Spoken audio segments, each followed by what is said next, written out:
আজকে তোমাদের মলয় দাসের লেখা গোপাল ও শাকচুন্নির গল্প শোনাব।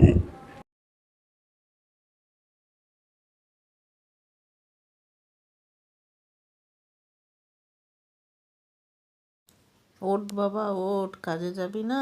ওঠ বাবা ওঠ, কাজে যেতে হবে আমাদের। উঠে পড় বাবা, উঠে পড়।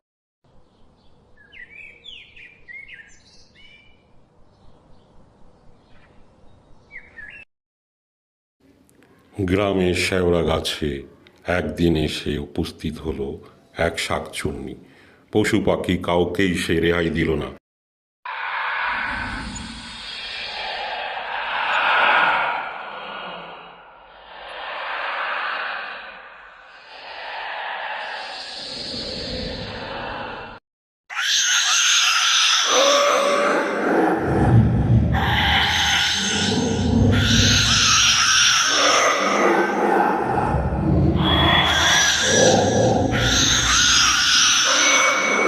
কি মজা খাবো পাখির ভাজা, কি মজা কি মজা খাবো পাখির ভাজা, কি মজা।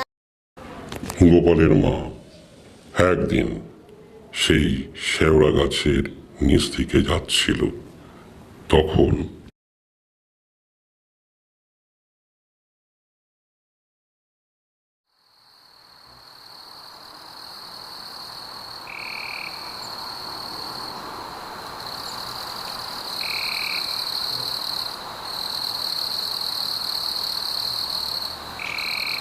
তো আসে গোপালের মা।